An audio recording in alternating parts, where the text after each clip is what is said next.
Well, hello there, and welcome to Live Hang number 20. This is your buddy Dave over at Mars X3D, and I want to welcome all my friends and proud weirdos, the usual suspects here tonight. We've got Alan, we've got Mass, we've got Dale, who will be popping in and out more than likely, and and Alter Vibes. Alter Vires. Huh, okay. I thought it used to be Alter Vibes. Well, anyway, let me just catch up on your messages here. And yeah, Alan, I imagine they spend a good part of their day just thinking of new ways to piss you off. I know people like that. But you know what? This is, as you can see, I'm not wearing sunglasses tonight. So I've recovered sufficiently from my eye operation not to frighten small children and animals. Hey, Jersey Jeeper, JJ, and Don's showing up too. Good to see you, or at least to have you present. Hey, I'm wide open to questions and discussion tonight. Let me explain to you what's been going on. I have been very busy working on my book. And let me pull that up here so you can see it. If you didn't already see it in the live hang with Chris, I'll share it with you here. And it's Martian Archaeology and Stereographic X3D, Stunning Evidence of a Vanished Civilization. And hard at work on it. I hope to have it done probably this week sometime. And Matt's doing great. Don, JJ, the Jersey Jeeper. And, Jersey Jeeper, I'm assuming that your name means that you're a Jeep aficionado. I had a 73 Jeepster Commando that I restored. And if you recall that particular model, it looked a lot like the Willis Jeep and had the bikini top and kind of a frost green paint job, white leather interior. What a cool car. Man, that was just the perfect Florida car. Broke my heart to sell it, but hey, you got to do what you got to do, right? To stay active. Anyway, been working like crazy on the book, and this is going to be cool because there are going to be 20 more or less images in there. They're large format. There's no compositing on them, no labels, no trademarks, no copyrights, none of that stuff. It's just the pictures and a description underneath. And so it should be a lot of fun to view. And of course, I'm going to have to find out how much it's going to cost to have that all done, and try to keep the cost down as low as possible for everyone concerned. But it promises to be good, and I'm hoping to get a little traction with it. Going to send copies to key people and hopefully get a chance for an interview, or maybe, who knows? Who knows? I'm not sure how many to order, whether to get a dozen or 100 or 1,000. I don't know. I suppose I'll just get a couple of dozen. And oh, look, Granny made it up. Granny, it's always good to have you in your particular case, my dear. You are never late. Your presence is like a morning in June, and we wait anxiously for you to show up every time. So welcome aboard. And Ricardo made it in. Hi, Ricardo. Thank you for taking the time tonight. And it's okay if you missed the live hang. It's up there on the channel, on the MarsX3D channel, if you feel like spending a couple hours of time looking at it. We had a really good time. It was a wide-ranging conversation, and we got a little esoteric at times. And it was a lot of fun. Chris is good people. And it's always good to talk with him. As an old shortwave buff. Chris is really good with the gift of gab. He can just talk and talk and talk, and he keeps it interesting. Don is asking, is your new book going to have stereo pairs in it? Yes. Does something like that work well on paper? Yes. They're going to be high res, the best images that I can make. It's going to be a coffee table book. It'll be 8.5 by 11. Fairly good sized book. It's going to be printed on 100-pound stock. Good heavy paper. This is not junk. This is a nice book. And for those who want an autographed copy, I'll maybe include that as a slight extra premium.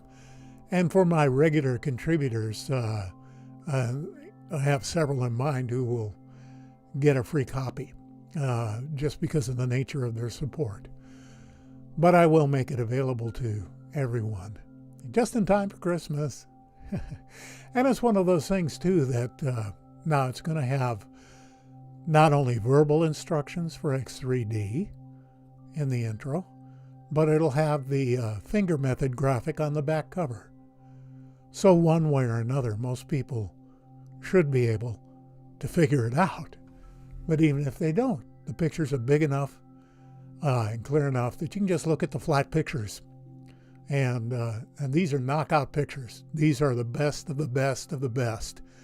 Each one is a jaw dropper. And I hope to do many more books like it, actually, in the future. But getting this first one out has really been a crunch on time. And that's all I've been working on for a couple of weeks. And I've had to let a lot of things slide in the interim just to get the basics down. Thank you, Jersey Jeeper. And Mass is here saying hi. And so let's dive into a couple things. Let me tell you what's going on with the episodes. I'm working on basically a Rami episode. You know, he's a marvelous anomaly hunter. He's been around for many years, a couple of years longer than I have. And he's very, very good at what he does. And I have taken the liberty of converting his Facebook posts into 3D. And of course I credit him and provide a link and do all that stuff. But you betcha, Ricardo, I'll save a copy for you. And, you know, I think if I send them media mail, the postage to the UK should be real reasonable. And my wife just returned from the UK last night. She was over there performing in Oxford, England, at a festival, and she did a wonderful job, as she always does. Anyway, let me seek out what we're looking for here, and we're going to start. I thought, and this is something that Alan is going to be real familiar with. This isn't in 3D. But, oh, look, this taco has stopped. There we go. Let's bring it back on. Well, I don't know what's going on there.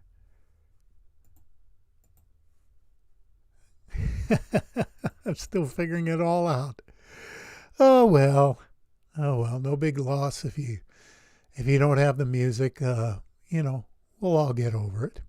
Anyway, I thought I'd give you a look at what we're doing as far as the processing images goes. And as I said, Alan will be familiar with this.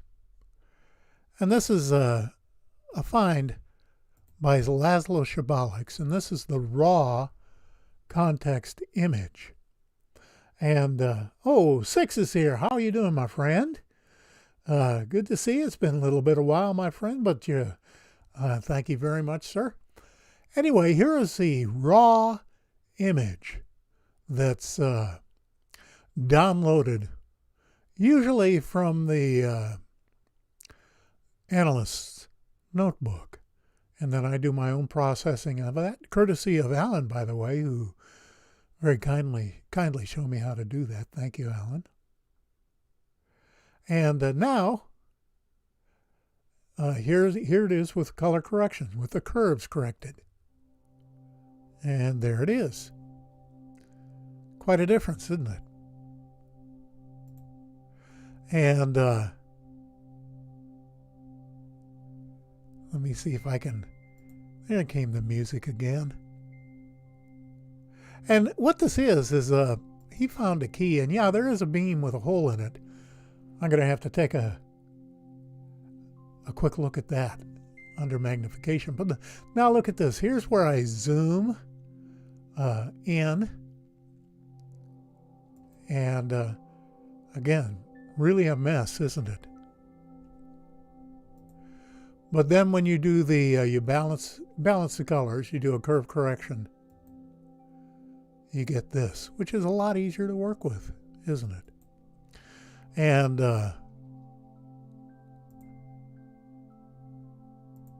of course, that image gets further processed. And again, this is something I stress in the book, and I've stressed to you before, but it bears repeating. People ask, are these images photoshopped? And the answer is yes, but only insofar as we adhere to our immutable law of pixel integrity. What do I mean by that? That means that I only work with what is actually present in the pixels.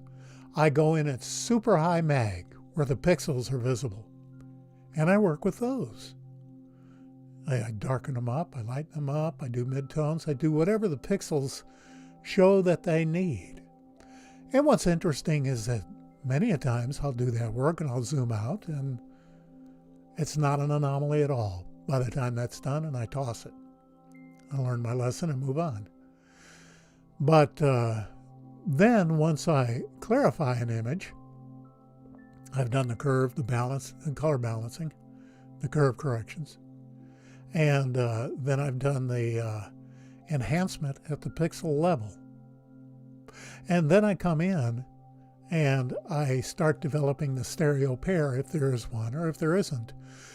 I start working out the 3D depth data from lighting angles, geology, shadows, perspective, placement within the image, and just good old experience. And pull out the 3D data.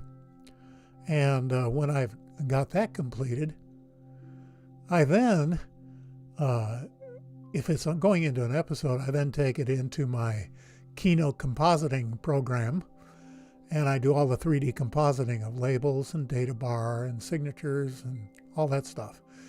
And then I put it back into Stereo Photo Maker, and I run it as an LRL, a left, right, left view. Export that, crop out the right image so it's just the cross-eyed, and then I'll take it into Topaz Adjust, and I'll do the final bump ups in there, cleaning it up, adjusting brightness levels, sharpening it up a little bit so that I get just the very best image possible out of the raw data. And thanks to Alan once again, he showed me how to be a bit more circumspect with that particular program and not roast the images over an open fire. And Alan, I'll tell you the truth, I do use the dodge and burn tool, but only at the pixel level. I'm very, very careful with it, and I'm very modest. I have the levels set at like 5%. And if I dodge, it's in mid-range only. I don't do whites. I don't do brights.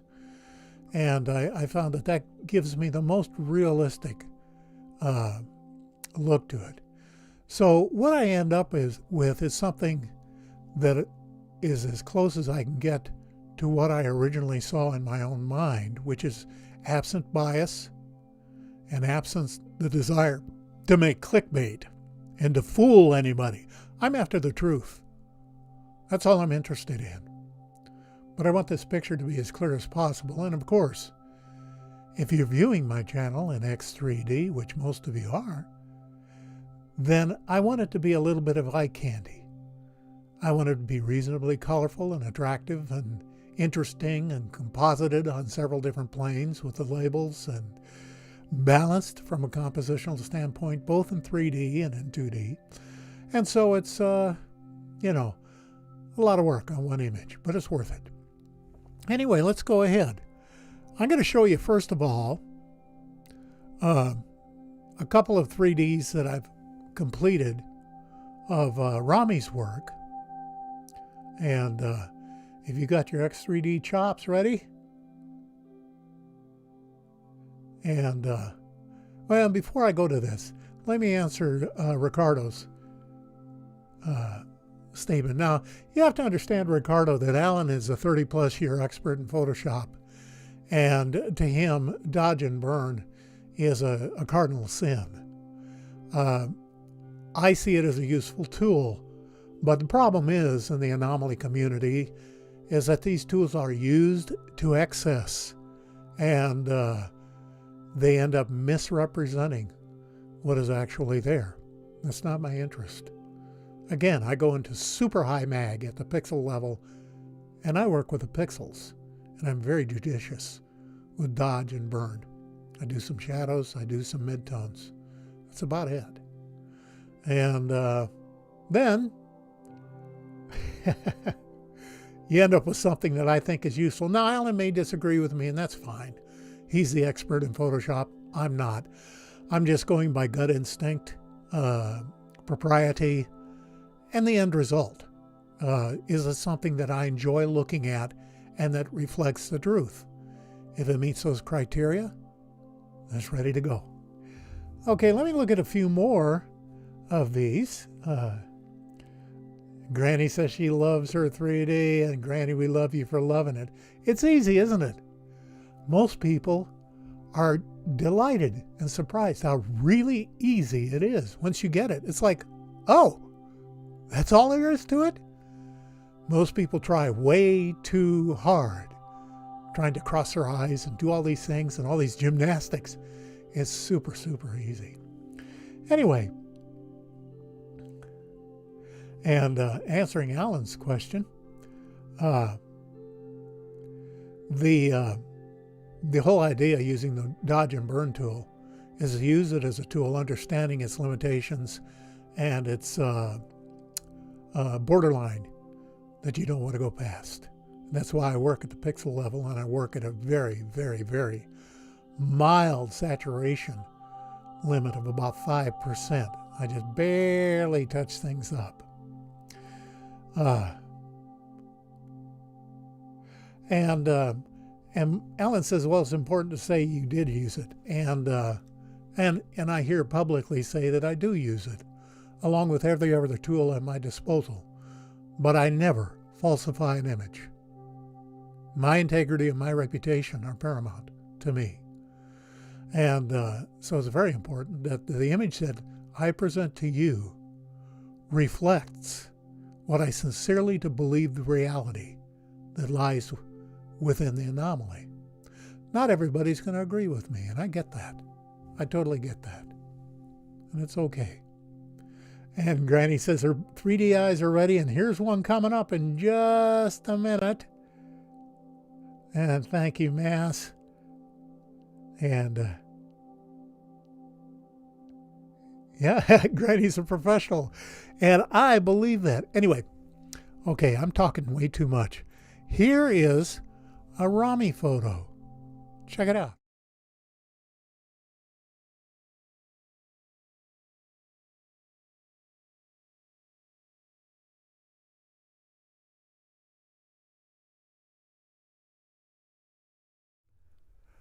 Now let's go back here. Hang on.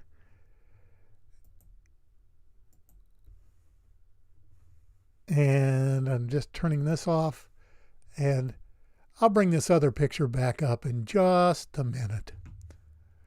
And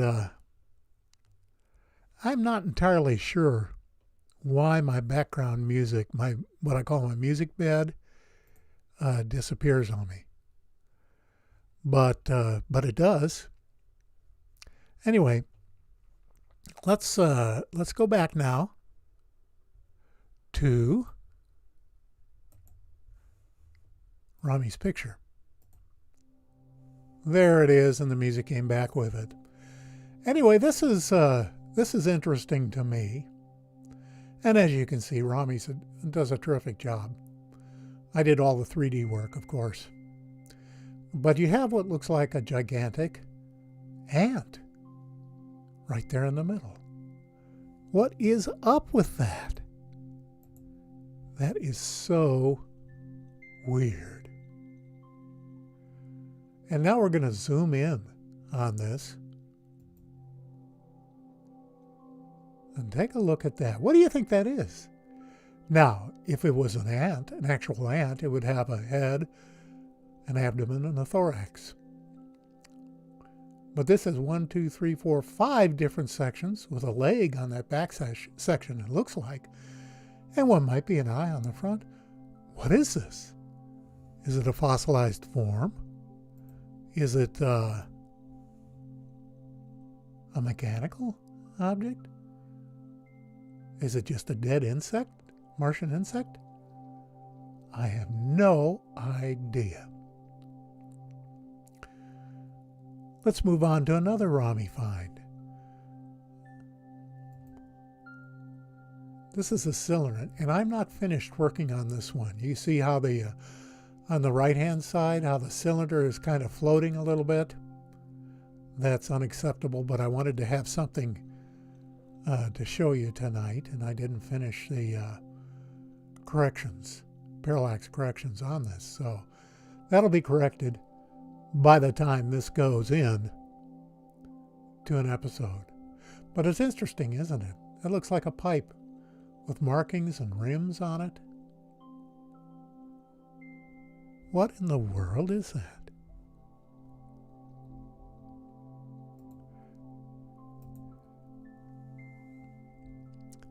And here's another Rami picture.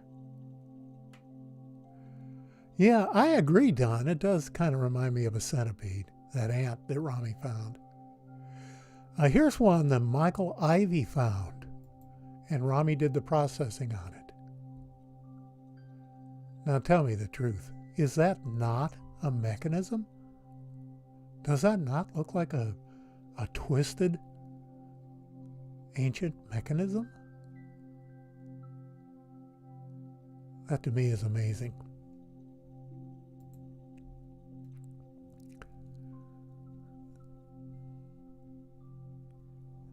And I'm going to let you look at that for just a second.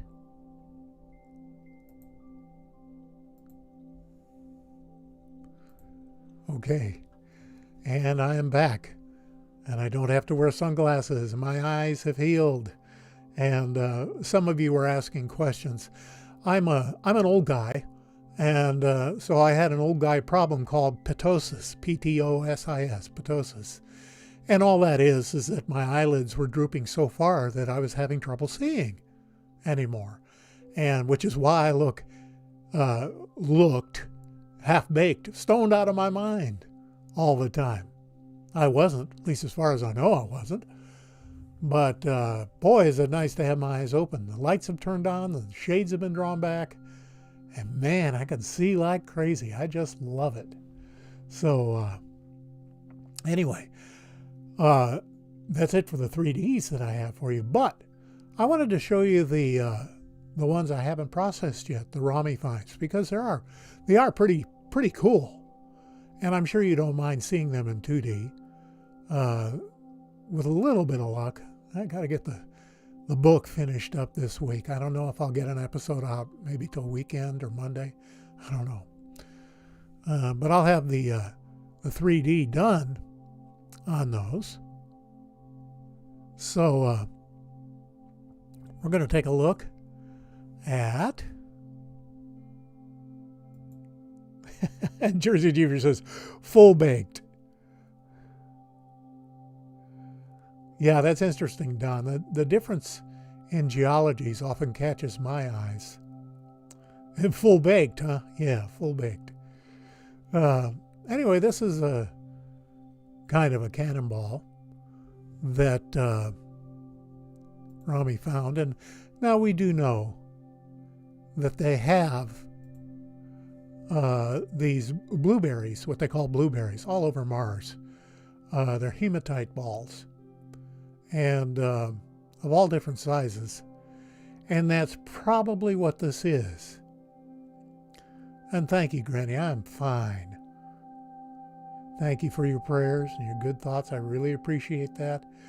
Not only are we one big happy family, but we are one in consciousness.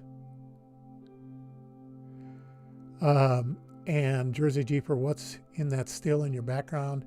That was probably my background laboratory that I neglected to pull out of there.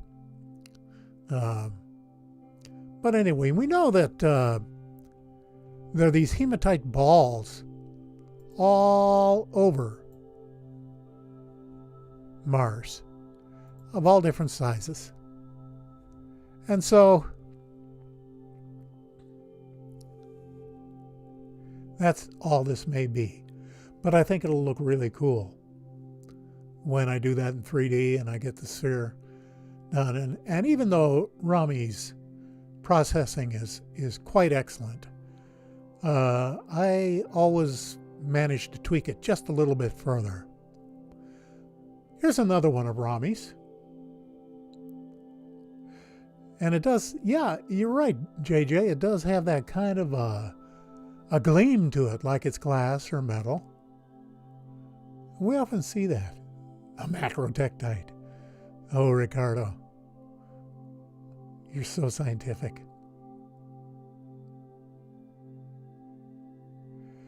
And yeah, we don't know. These are all old images from 5, 6, 7, 8 years ago, some last year. It just depends. And so they have the NASA overlays on them, but if they're non-fractal, they're still usable. Look at this thing. What the heck is it? Now, in this particular one, as I do with most of my Rami images, I really try to go find them in the analyst's notebook.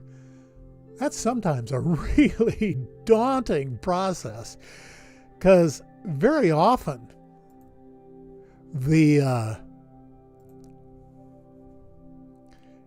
any particular rover is going to have like 2, 3, 4, 500 data products associated with it, and finding just exactly the thumbnail that the anomaly is in can be really, really challenging. But I succeed about 30-40% of the time, and of course I want to do my own processing on them. I'd rather not have anybody else do it. And if I have to, I'll use Rami's processing, and I'll obviously credit him, but I want to tweak it and make it as good as I can in my own limited knowledge. But but yeah, that's that robot thing. I just don't know what was up with that. Let's try another one. For those of you who are coming in a little bit late, there's the cover of my new book coming out very, very soon to an internet near you. Martian Archaeology in Stereographic X3D. Stunning evidence of a vanished civilization. Volume 1. And I'm trying to do a good enough job so I'm proud of it. And of course, I do that with everything I work on. I want to be proud of it. I want it to carry my signature. And of course, as I look back, as I was doing some of the, redoing some of the images for the book, I really had to cringe at some of my processing from years ago. And I went back in and I found them on Analyst Notebook and processed the images, the data and image files, and redid them and worked extra carefully on the 3D. And they really came out really good. I think you're going to like them.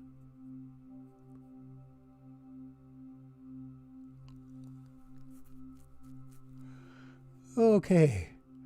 And JJ, Great, man. Yeah, I'm not sure quite how to put it on the website or on the site, whether I'm going to sell it through Amazon. If I can, I've never done anything like that. Anyway, take a look at this. Talk about pareidolia. Now, I'm definitely going to go find the original on this one. And I'm going to go in there. And see, this is the thing that troubles me. Rami doesn't provide a citation link. And Don, I'll be selling my book online. And then when I end up eventually going to conferences, of course, I'll have copies there. And I'm thinking about starting my own website. And trust me, this first run is really expensive. I want to keep the expense as low as I possibly can. I don't want anybody to think I'm gouging them. But a hard copy book is really expensive. So, hey, Templar. Yeah, it has horns. Anyway, as I was saying, I want to go to the original in this because Rami doesn't provide a citation link. And I want to make sure that he hasn't doctored this image any. Now, I'm not accusing him of that. Rami is an excellent processor. He does wonderful work. And I'm not slighting his work at all. But before I present it in my venue and put in hours of 3D work to make it happen, I want to be sure that this is what is actually there. And yeah, it is like a face. That's that old pareidolia kicking in. Now, as you may have noticed, maybe you didn't, when I do a 3D image, I will take out the exclusive Mars images in the top left corner or wherever it appears in the image because I don't want to advertise his Facebook site. And until he opens channels of communication with me, I've knocked on his door 3 or 4 times in the last couple of years. I'm going to continue to remove his Facebook site, but I leave everything else the way it is. And obviously I credit him. I leave his copyright in there. You know, I'm not doing anything horrible. And yeah, JJ, that's got to be examined. And before I put my name on it, here's another one. This is kind of a skull. You know, it reminds me of, remember the old comic strip, The Phantom? Kind of the skull with the long teeth. That's what this looks like to me. Now, when I finish processing these in 3D, they'll be bright and clear, reasonably colorful without being oversaturated. And on this image, by the way, oh, look who's here. Chris is here. Hey, man. Very nice to see you, sir. What a great time we had on the hang. And, you know, we really covered some ground with that sucker. And always happy to do it. And turnabout's fair play. I'm going to have you do a hang, too, here in the very near future. Probably in about mid-November, the way things are shaping up with the book and catching up on episodes. Yeah, Granny, the Phantom from Mars. We're the same age, so, you know, we both remember the Phantom. That purple suit he'd wear, the bodysuit. But yeah, just from a technical standpoint, eliminating on this image, eliminating that upper left-hand corner where it says exclusive Mars images. Taking that out when it spans 2 images and then doing the 3D on that is pretty challenging for me at this point. Now, I imagine I'll get better with it. It's always an ascending learning curve. But right now, there are various aspects of these formats that he does that are very, very challenging. The only consolation I have is that nobody else is doing this stuff in 3D. They're going to have to go up the same learning curve I did, and trust me, it takes a long time and it ain't easy. Now that said, I'll betcha There are a bunch of young Turks out there totally familiar with Photoshop and a bunch of other programs who would have no problem at all doing this in 3D and do a wonderful job of it. Anyway, here's another one. What I'm calling kind of a pickaxe. You can see the far view. Look at his little red arrow on the left side. And that what really and truly looks like a pickaxe. I mean, come on. How in the world does natural erosion account for that? Especially the uniform width of the handle, if that's what it is, and the right angles where it joins the head. That is some very, very clever erosion. Anyway, and there's more coming. I have a bit more for you, but just stopping in here for a minute and letting you see my beautiful face again. I know how you get lonely and start starving for it, and I don't want anyone to suffer on my account, so here I am. But Granny, all you got is a cheap set of binoculars? That's what I got too. I love my binoculars. I love going out and looking at stuff. And which is weird. Nobody can steal my binoculars because I've got them adjusted for monovision. My left eye is close and my right eye is far. And so anyone picking up my binoculars, it totally doesn't work for them. But it's hard to get 3D with binoculars. Your field of view is so narrow and you're at stereo infinity.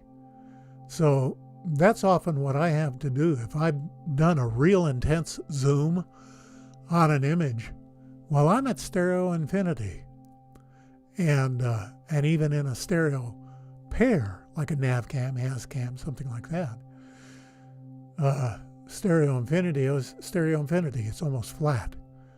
So I have to go in there and create a virtual stereo camera as if it was standing much, much closer to whatever has been blown up, and then place everything accordingly in their proper planes. What's called planar extrapolation. That's my $10 word for the night. All that means is placing objects where they belong on the z-axis or depth axis of an image. And so my entire attempt is to render an image, if I don't have a stereo pair, to within, I would say 95, maybe 98% accuracy of what you would actually see with your own eyes. I do a lot of work to make sure that that happens and that it's real. But that's important. You don't want to look at junk. You don't want to look at fake stuff. And old eyes, new binoculars. Well, you know what, Granny? Your eyes are like my eyes. My eyes are still 18 years old, as is the rest of me. It's just the body that's not cooperating. My meat puppet is kind of recalcitrant in that regard. Ian is here. Oh, let me explain the reference numbers, Ricardo. Let me go to another Rami picture, and I'll explain the ref numbers to you. Because he won't supply citation. He's so scared someone is going to steal his stuff. It's like, dude, first of all, it's public domain material. Now, yes, after you've done all your processing, it does become your intellectual property. But what's wrong with validating your claim with a link that takes you right to the item? What's wrong with that? Don't you want to see what I worked off of? Don't you want to see the original? And see how I've doctored it, so-called, if at all, which I don't, other than the ways I described to you earlier. Anyway, new engine on an old car. Yeah, there's another joke that goes with that called a new flagpole on a condemned building, but I won't tell you the setup line for that.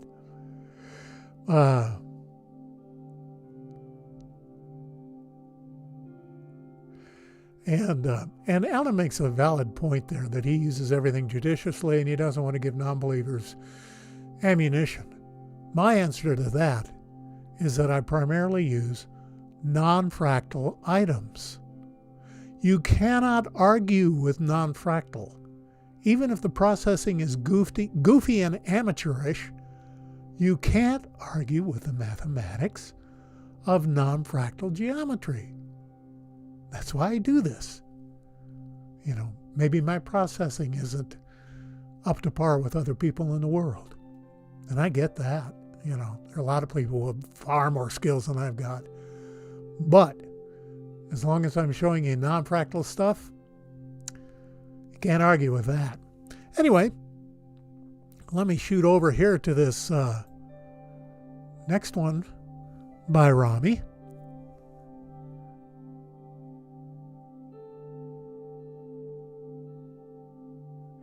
Yeah, Granny, you heard that. We're not going to comment on that, are we? But, okay, everybody, take a look at this trapezoid.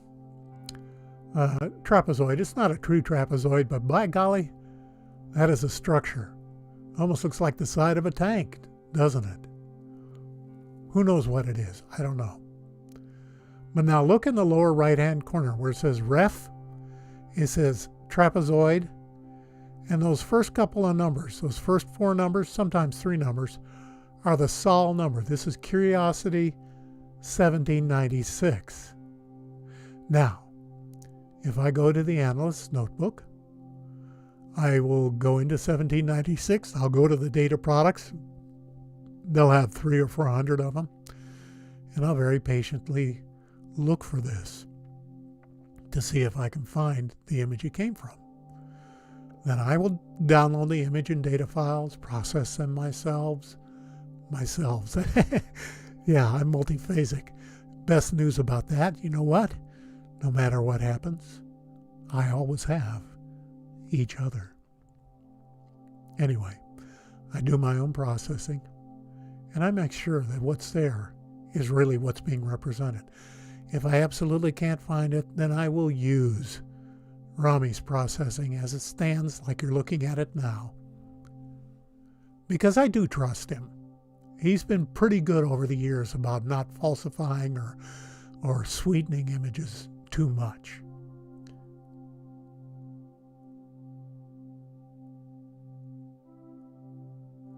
Okay, let's try another one. Now, here's another one of Rami's. And again, I'm explaining for those of you who are coming in late that I haven't done the 3D on these images yet, but I did want to share you a grouping of Rami's finds because I'm planning to do an episode featuring them probably early next week, maybe this weekend.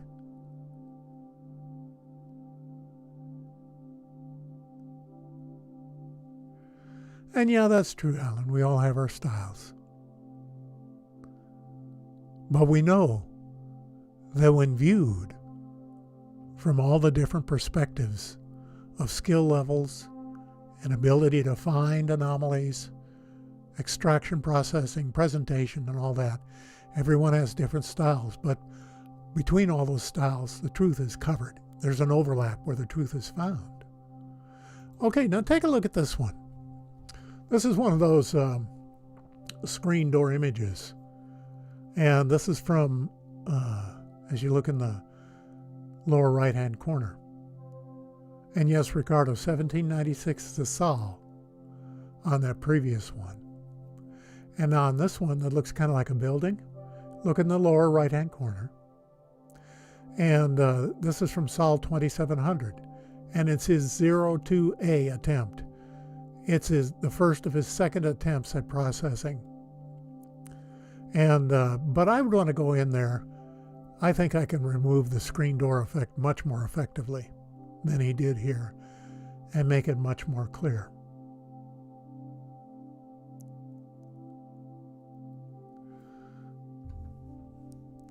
Anyway, very interesting structure. Does that look natural to you? That doesn't look very natural to me.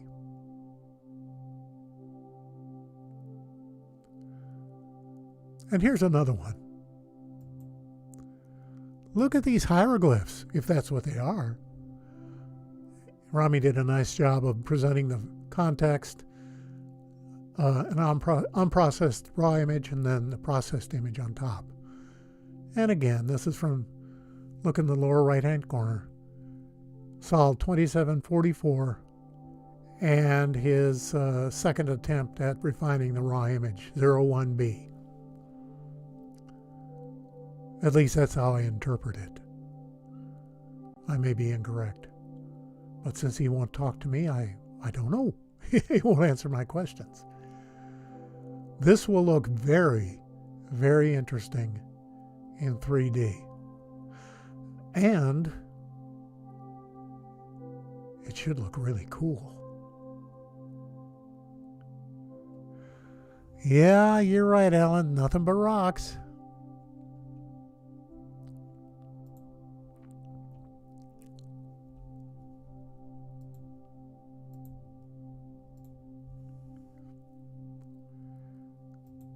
And I'm back for just a minute. We have just a couple more images to look at. And sorry I didn't have more 3D available for you tonight. I don't want to share any of the images from my book because they don't have stereo compositing on them. That is a data bar, copyright, signature, all that stuff. Then they'd be very easy to lift from the internet, and somebody could use them and claim them to be their own. Plus, I don't want to be a spoiler.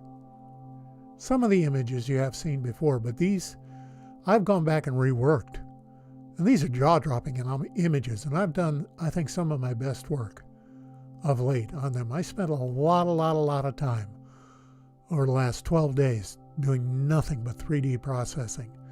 Very, very finely tuned 3D processing. And I think the results are worth it. I hope you agree.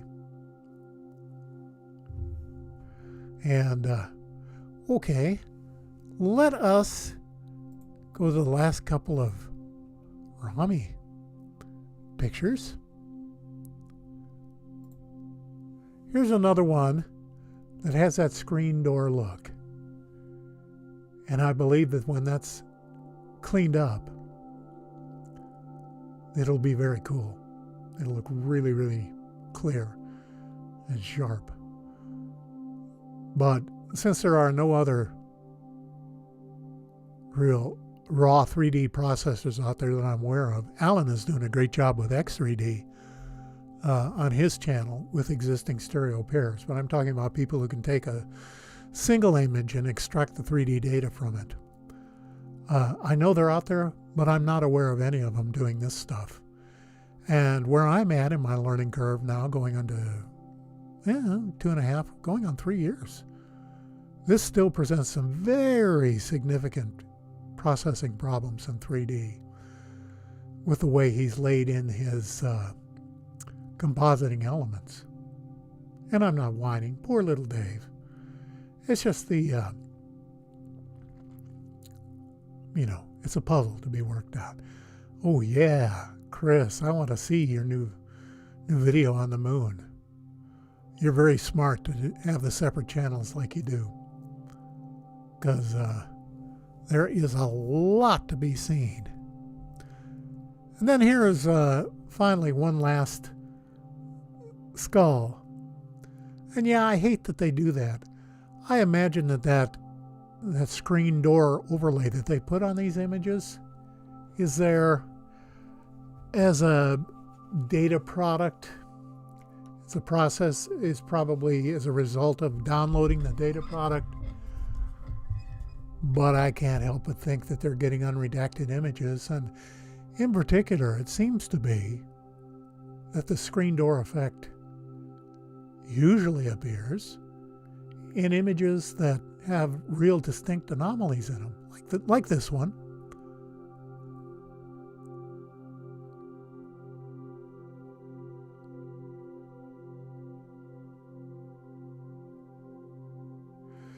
And Alan, I'll tell you the truth. I didn't know that Mali had a depth map. I'll have to check that out. And that's very cool, because if you can combine the depth map, either in SPM, I use, besides SPM, I use 3D Combine Pro, which is a paid program. And even though it's kind of clunky, it does a really good job of combining depth maps and a single image.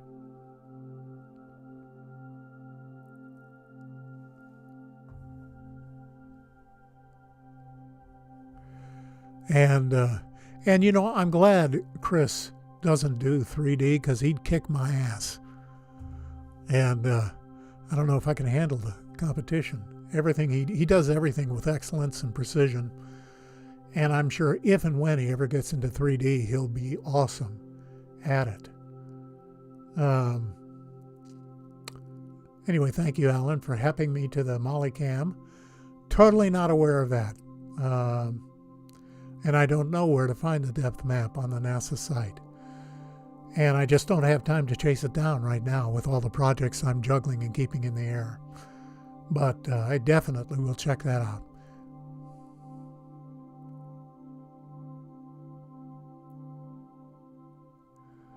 And I look forward to your new video. And by the way, folks, go on over to Alan's channel, Mars the Second Genesis.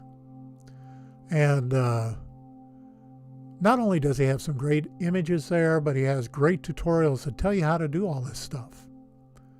So anybody with the interest can learn a great deal from Alan's channel. And that's a very generous gesture on his part. And we all thank you for that.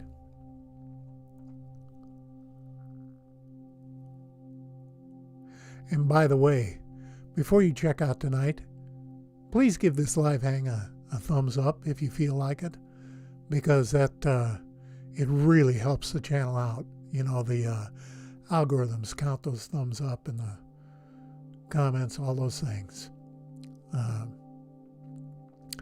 That's the coin of the realm, and I don't make no money for it. Okay, and here's one more skull-like object. Now I'm on the fence as to whether to use this, because it's awfully blurry. But have you noticed, I'll bet you some of you have, that when you view something in 3D, that your mind clarifies it? That it actually makes it easier to see? I'm hoping that's the case with this one, and that when I clean up the screen door and zoom in and use a few tricks, and Ricardo, it's not fair making up words like strangitude and weirditude. That's quite innovative. But then we're all proud weirdos here, and we're like that, aren't we? Anyway, so here I am back, and we'll do a quick run through again on the images for those of you who came late. And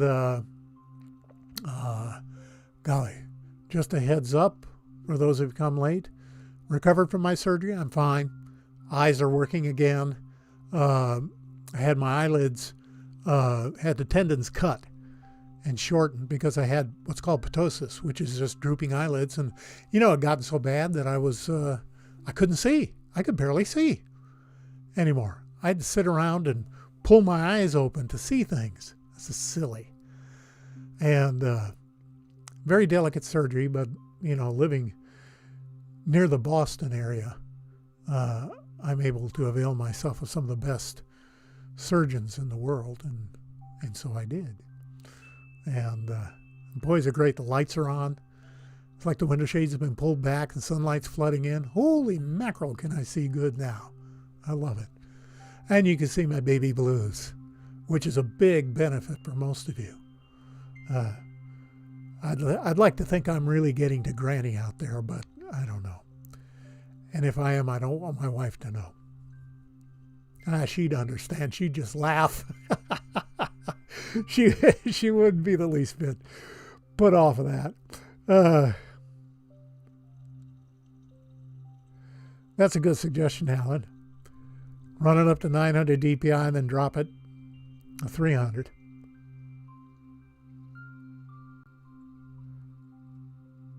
Ricardo, the words are a music reference? That was far too hip for me. Too hip for the room.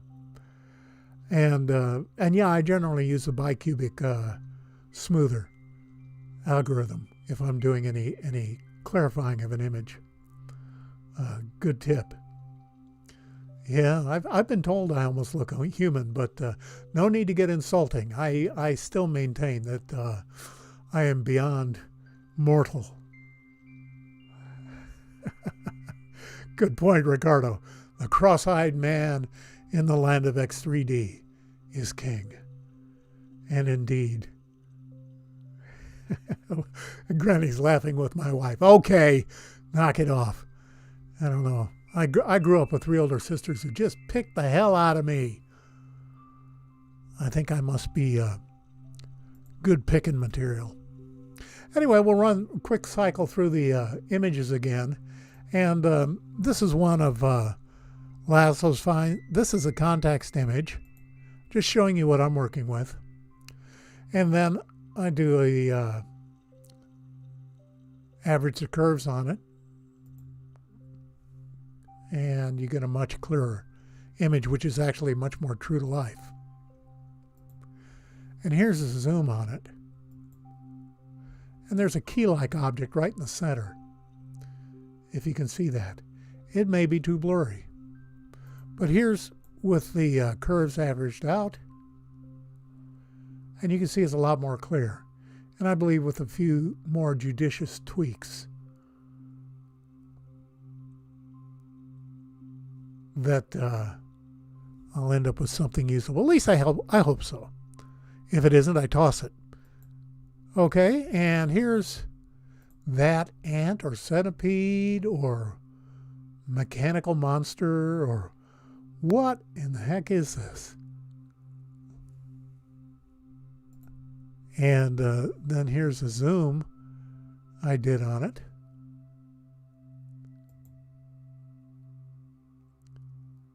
And that's bizarre.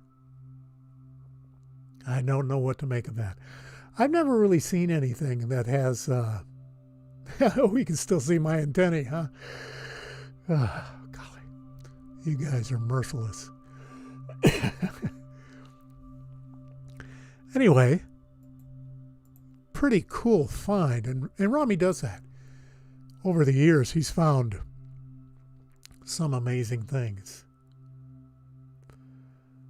And he's found a whole bunch of things that I find completely inexplicable. Not meant as a slam at all. I just simply don't see what he sees. But hey, each to their own. And he does good work. So here's another one. And I haven't finished the 3D processing on that. I pointed out earlier how that cylinder on the right is kind of floating.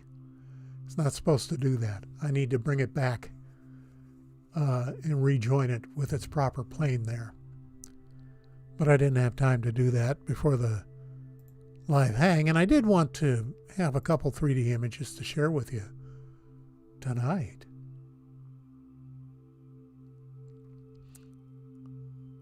And that's true, Alan. I mean, NASA puts all kinds of fluff on everything. And Granny, I don't know how big that thing is. I would say from the context view, or what amounts to the context view, I would say it's a good 5 feet long, maybe 6 feet. I mean, it's pretty big. It's not a little teeny bug or anything like that. Take a look at this. This is something Michael Ivey found years ago. Rami did the processing on it, and I did the further processing on it. And yeah, you know what, Ricardo? That's a really good point, that cylinder. That could be a spent shell casing. And we've seen other things like that on Mars, including ordnance, the bullet end of it without the case. Speaking of which, we're going to go back to our flat views now. And here's one of those Rami spheres. As I mentioned earlier, we know that Mars is covered with hematite spheres of all different sizes. They call them blueberries. And Don, you're right, that might be a pipe, but I'm wondering if it could be a leg as well. Maybe it's a robotic machine of some kind, like the Boston Dynamics dog that they're selling now. Anyway, this could just be a hematite ball, but it has that interesting glisten to it from the sunlight, as if it could be made of metal or glass. And then once again, shameless plug, the cover to my new book, which hopefully I will have out sometime in the next week to 10 days. I had no idea these things were as much work as they were, but I'm having a lot of fun doing it. Here's an old image. This is from 2015. And again, this is one where Rami has not provided even the sol number, at least as far as I can see. So I have no idea how to track this down, and I'll have to work with this image. And JJ, you may be right. We find a lot of fusion products on the surface of Mars, stones and metal, that have been absolutely vitrified and have that glassy sheen to them. Very unique and very indicative. And then we have this devil head. And again, I'm going to have to go find this one in the analyst notebook and make sure this is what he's representing it. I'm about 98% positive that I can trust Rami.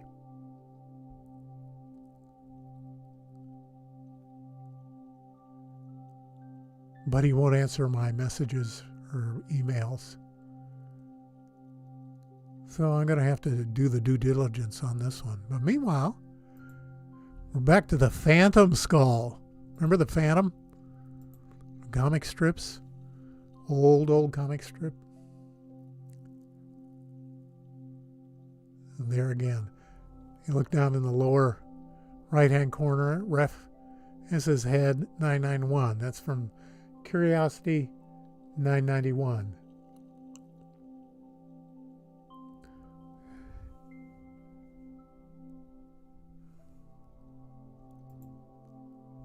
Here's what he called, or what I call a pickaxe. Is it a pickaxe? I don't know. But it sure is strange erosion. That sure breaks all the laws of geological natural erosion that I'm aware of. And I'm not a geologist. I only play one on TV. So take whatever I say with a grain of salt.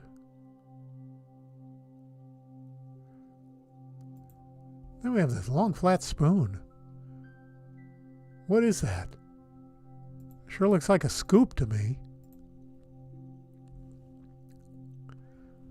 I'm just wondering how you'd use that in the kitchen. It almost looks like and of course notice that it's up against a perfectly square rock, and the rock in the background looks real interesting too. As I mentioned earlier, I try to chase all of these down in the analyst notebook.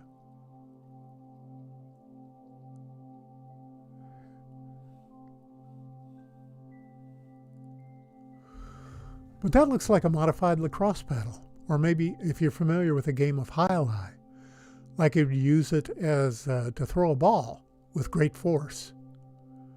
Kind of like the spear thrower that the Aborigines developed, the axolotl,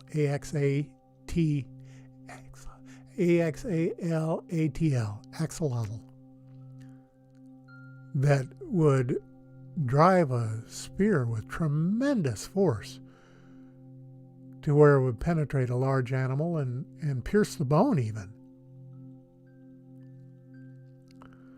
Yeah, it could be a flower scoop. I don't know.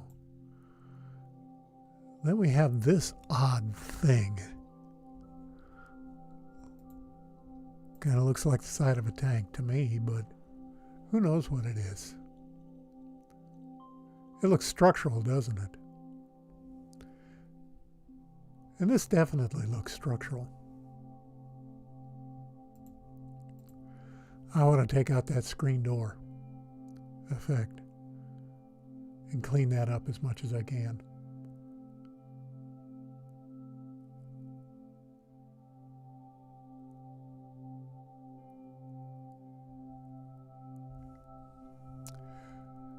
Then I like this one. This one's going to look real cool in 3D.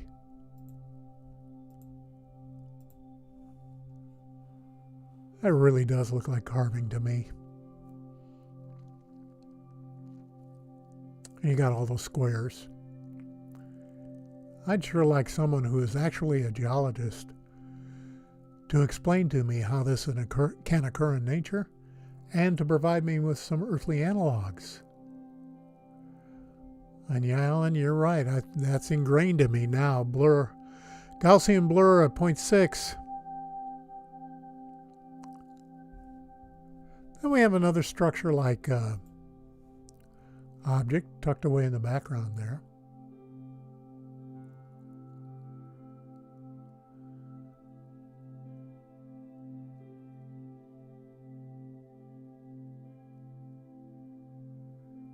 And that could be Ricardo. I sure hope it's not Borg debris. I suspect that just like humans, they're good ETs and bad ETs. And I think the bad ones are really bad. And they consider us to be a food source. Or some kind of resource to be used, like shrimp. And then another skull. I don't know if I can clear this up enough to make it presentable. And as you can see here, this is a raw image off of Facebook. So I need to get rid of the Facebook sign and the X in the upper left corner and the magnifying glass and little arrow and extend the gradient and, lots of little stuff to do. Yeah, Don, that's Dirty Pool. Showing stuff to people and getting them to say it's on Earth or thinking that it's on Earth and then telling them it's on Mars. That really upsets people. They don't take kindly to being fooled. Well, anyway, that's about it for a night. Hard at work here. Man, you guys have sent me in so many great images. Alan and Dale and about 4 or 5 others. Senior moment. I should write their names down so I can just read them to you. I will get to them eventually. There's so much material. I don't think we'll ever run out of anomalies. I really don't. And for example, if I go to a Giga Macro and I find an anomaly that someone pointed out, maybe Laszlo, well, if there's more than 1 or 2 anomalies in there, I'll just click the little box that takes out all of the finder boxes. And I'll do a up close and personal grid search of the entire image. And I'll mark things. And then I'll click the checkbox on and see if anybody's found it. If they have, I credit them right away on my click of it, so they don't think I'm trying to steal it. But usually if there's one anomaly in a Giga Macro or a Giga Pan or indeed in any image, there are more nearby. Almost always. It's just kind of the way it works. Thank you, Ricardo.